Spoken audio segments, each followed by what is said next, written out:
Shalom alaihim besim hamasyah.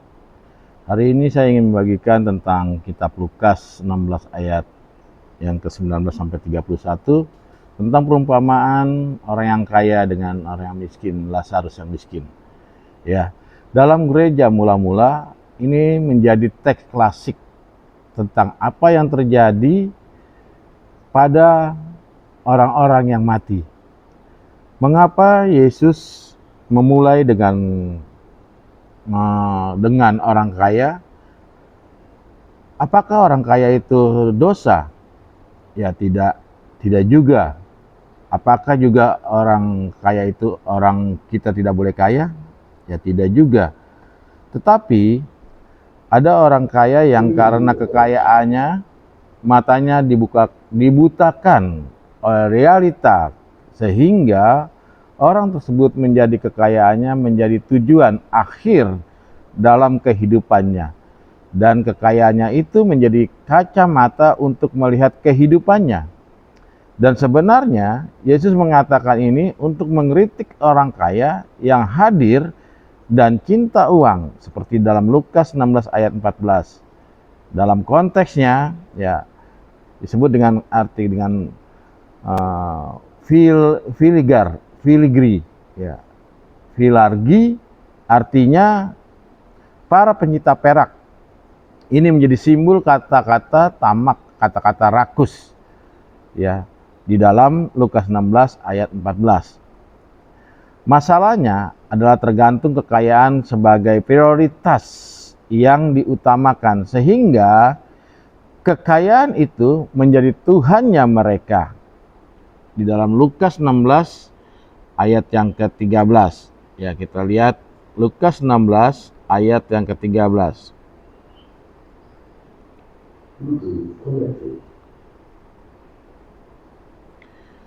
Seorang hamba tidak dapat mengabdi kepada dua tuan, karena jika demikian ia akan membenci yang seorang dan mengasihi yang lain, atau ia akan setia kepada yang seorang dan tidak mengindahkan yang lain.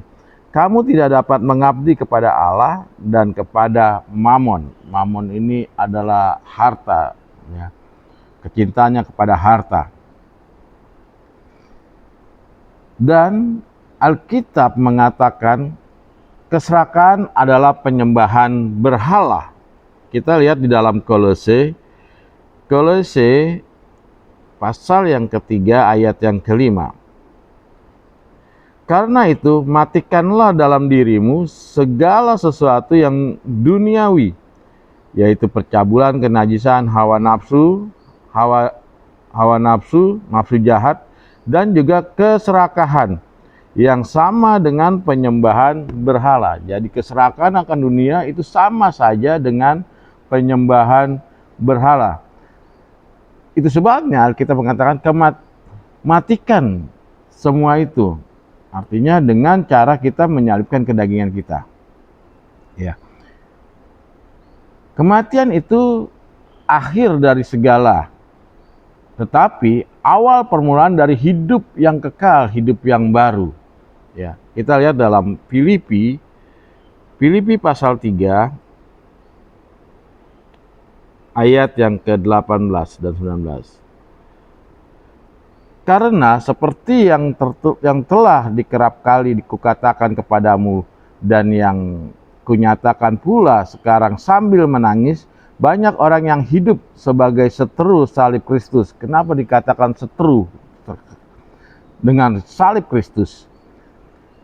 Karena kita lihat ayat selanjutnya, kesudahan mereka ialah kebinasaan, Tuhan mereka ialah perut mereka. Ya, kecintaan akan perut, mengenyangkan dirinya, dengan kekayaan yang ada sebagai faktor utama untuk tujuan hidupnya. Kemuliaan mereka ialah aib mereka, pikiran mereka semata-mata tertuju kepada perkara duniawi. Ya, inilah yang sebenarnya yang kenapa Yesus katakan dalam pelayanannya, salibkan tentang kedaginganmu.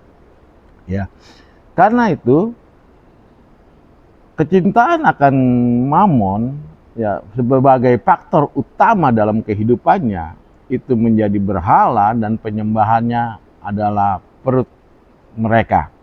Ya.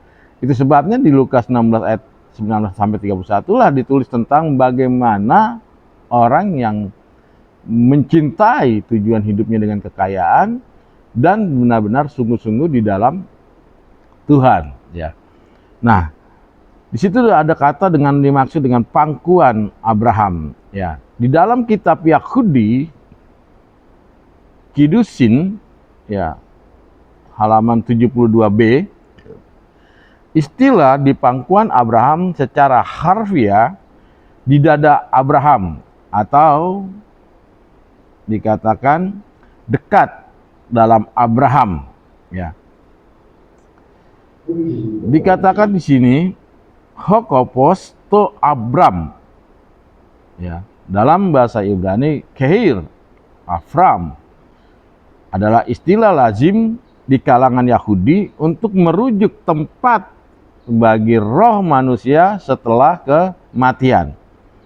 Kita harus mengingat bahwa audiens pertama dari Tuhan kita, Yesus Kristus dalam pelayanannya di bumi, kita mengajar ketika berkhotbah adalah orang-orang Yahudi yang ditemukan oleh Yesus. Maka pemahaman semiotik yang sudah dipahami oleh orang-orang Yahudi, sehingga Yesus mengatakan dengan pemahaman mereka, baik dalam kitab Tanakh Ibrani maupun dalam kitab Talmud dan tradisi rabbinik, mereka begitu kental di dalam Alkitab kita. Maka jika kita mengembalikan terjemah-terjemah Alkitab yang ada ke dalam bahasa aslinya dan penyelaman kepada sejarah maupun antropologi budaya semiotik, akan semakin terasa keindahan dalam Alkitab kita bahwa Bapak Abraham adalah Bapak leluhur Israel, yang dimana nanti keturunannya, keturunan Abraham nanti akan ada bersama Abraham di surga. Itu sebabnya Tuhan Yesus yang berkhotbah dalam Lukas tentang pangkuan Abraham, karena dia membawa orang-orang untuk masuk bersama-sama dengan keluarga Abraham di surga. Itulah makna tentang kitab Lukas dan pangkuan Abraham. Ya, itu saja yang dapat saya bagikan. Tuhan Yesus memberkati kita. Ya, shalom.